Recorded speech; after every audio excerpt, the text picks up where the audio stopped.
আসসালামু আলাইকুম সুপ্রিয় এসএসসি 24 শিক্ষার্থী বন্ধুরা, এআরএসএস একাডেমিতে তোমাদের সবাইকে স্বাগতম। এআরএসএস একাডেমিতে আমরা এখন নিয়মিত সাজেশনমূলক ভিডিও আপলোড করতেছি। সুতরাং যাদের সাজেশন প্রয়োজন অবশ্যই আমাকে কমেন্টে জানিও, এরপরও তোমাদের কোন কোন সাজেশন প্রয়োজন। বন্ধুরা, এই সাজেশনের ধারাবাহিক পর্বে আজকে আমি আলোচনা করতেছি বাংলা দ্বিতীয় পত্র নিয়ে। তোমাদের বাংলা দ্বিতীয় পত্রে খুবই অল্প করে ভাইয়া অনেকে অনেক বড় বড় সাজেশন দিয়ে থাকে, কিন্তু আমি এখানে দিচ্ছি খুবই অল্প, অর্থাৎ হাইস্ট হলে 5টা থেকে 7টা, কোনো গুলোতে 5টার কমেও আছে। তো অবশ্যই এই যে কম গুলো অল্প সময়ের মধ্যে তোমরা যদি কয়েকবার করে পড়ে নিতে পারো অবশ্যই তোমরা এগুলো লিখতে পারো ভাইয়া। দেখো আমি সরাসরি সাজেশনে চলে যাই। আমি প্রথমত লিখেছি অনুচ্ছেদ, তোমাদের একটা অনুচ্ছেদ লিখতে হবে 10 মার্ক। খেয়াল করে দেখো, আমি প্রথমে লিখেছি তোমাদের মোবাইল ফোন, এরপর আন্তর্জাতিক মাতৃভাষা দিবস, এরপর বইমেলা, এরপর পদ্মা নদীর মাঝি, এরপর স্বাধীনতা দিবস, এরপর সুন্দরবন এবং কি বৈশাখী মেলা। দেখো ভাইয়া আমি তোমাদের জন্য এখানে মাত্র 7টা অনুচ্ছেদ রেখেছি। এই 7টা অনুচ্ছেদের মধ্যে সব থেকে গুরুত্বপূর্ণ কোনটি মনে রাখবে? প্রথমের দিক থেকে আমি গুরুত্বের দিক থেকে আমি যেটা সব থেকে বেশি গুরুত্বপূর্ণ সেটাকে প্রথমে রেখেছি, এবং যেটা আমার কাছে কম গুরুত্বপূর্ণ মনে হয়েছে সেটাকে আমি পরে পরে রেখেছি। এই 7টা যদি তোমরা পড়তে পারো তাহলে ভাইয়া অবশ্যই তোমরা অনুচ্ছেদ কমন পাবে নিশ্চিত, আমি বলতে পারি। তবে এর মধ্যেও আমি যদি বেশি গুরুত্বপূর্ণ বলি তাহলে আমি বলবো প্রথম 4টা তোমরা বেশি গুরুত্ব দিয়ে পড়বে। অবশ্যই ভিডিওটি না টেনে সম্পূর্ণ দেখো, কারণ আমি এখানে বলে দিব এগুলোর মধ্যে থেকেও কোনটা বেশি গুরুত্বপূর্ণ। দেখো আমি এরপর রেখেছি সারাংশ। মনে রাখবে তোমাদের সারাংশ এবং সারমর্ম দুটোই আসবে, তোমরা যে কোনো একটা লিখতে হবে, যে কোনো একটা লিখবে। তবে আমি বলবো তোমরা দুটোই অল্প করে হলেও প্রিপারেশন নিবে, অর্থাৎ অল্প করে। সারাংশতে অল্প কয়েকটা পড়বে, সারমর্মতে অল্প কয়েকটা পড়বে, কিন্তু অবশ্যই দুটোই পড়বে ভাইয়া, কারণ রিস্ক নেওয়ার দরকার নাই। শুধু সারাংশ পড়লেই আমার বিশ্বাস কমন পাবে, অথবা শুধু সারমর্ম পড়লেই তুমি কমন পাবে এটুকু বিশ্বাস, কিন্তু তবুও আমি বলবো যে তোমরা অবশ্যই দুটোই পড়বে। খেয়াল করো, আমি সারাংশতে লিখেছি বিদ্যা মানুষের মূল্যবান সম্পদ, এরপর অভ্যাস ভয়ানক জিনিস, এরপর মানুষের মূল্য কোথায়, এরপর মাতৃ স্নেহের কোনো তুলনা নেই, এরপর অভাব আছে বলিয়া জগৎ বৈচিত্র্যময়।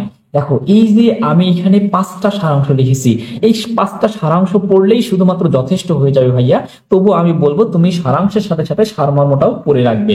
দেখো আমি সারমর্মতে রেখেছি শৈশবের সদুপদেশ যাহার না রোচে, খুব ইম্পর্টেন্ট একটা। এখানে আমি সবগুলোর ক্ষেত্রেই বলতেছি, যেটা আমি প্রথমে রেখেছি সেগুলোর গুরুত্ব বেশি, যেগুলো আমি পরে রেখেছি সেগুলোর গুরুত্ব কম। এরপর দেখো 2 নম্বরে আমি রেখেছি হচ্ছে এসেছে নতুন শিশু, এরপর 3 নম্বরে আমি রেখেছি হচ্ছে দৈন্য যদি আসে আসুক লজ্জা কিবা তাহে, এটা মনে রাখবে। এরপর দেখো আমি এখানে 4 নম্বরে রেখেছি হচ্ছে ওরে নবীন ওরে কাঁচা, তারপর আমি 5 নম্বরে রেখেছি বসুমতী কেন তুমি এতই কৃপণা। এই যে 5টা যদি তোমরা পড়তে পারো তাহলে অবশ্যই এই 5টা থেকে তোমরা কমন পাবে, একদম 100% বলতে পারি।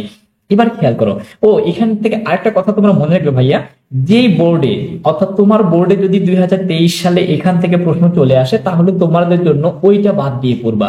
হয়তো যেটা চলে আসছে সেটা তুমি বাদ দিয়ে পড়বা, কারণ আমি সাজেশনটা তৈরি করছি পুরো বাংলাদেশে অর্থাৎ সব বোর্ডের জন্য। সুতরাং অবশ্যই তোমাদের বোর্ডে যদি এরকম এইখান থেকে কোনো প্রশ্ন এসে থাকে সেটা তোমরা বাদ দিয়ে বাকিগুলো পড়বে। এবার দেখো আমি লিখেছি কি ভাব সম্প্রসারণ। তোমাদের ভাব সম্প্রসারণ থেকেও তোমাদের 10 মার্ক লিখতে হবে।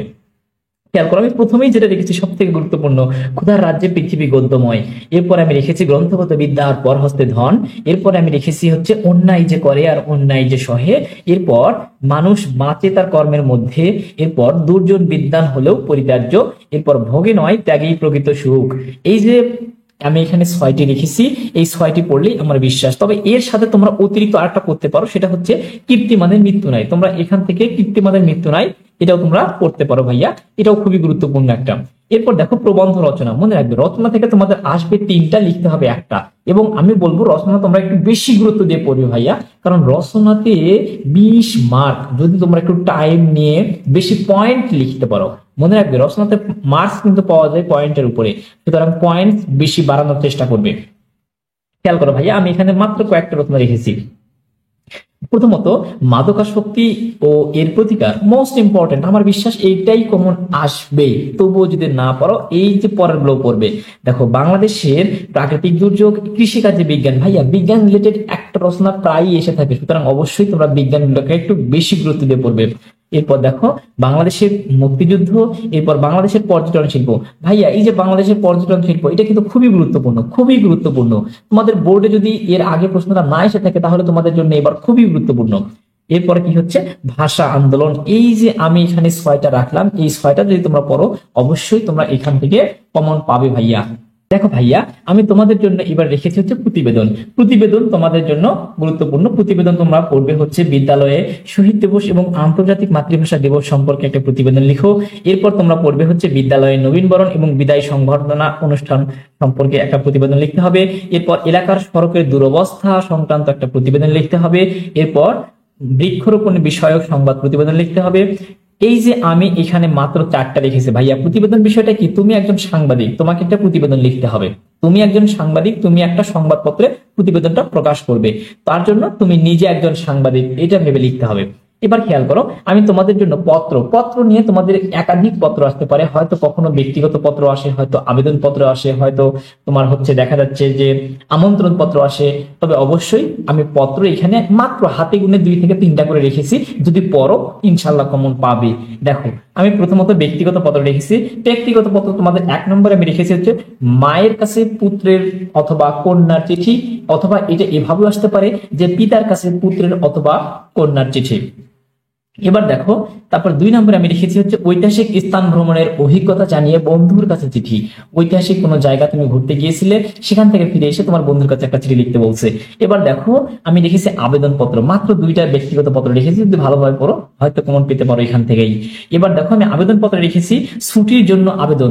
ভাইয়া তুমি যদি এই একটা পড়ো, আমার বিশ্বাস তুমি আবেদন পত্রে কমন পাবে। ছুটির জন্য আবেদনপত্র খুবই গুরুত্বপূর্ণ তোমাদের জন্য।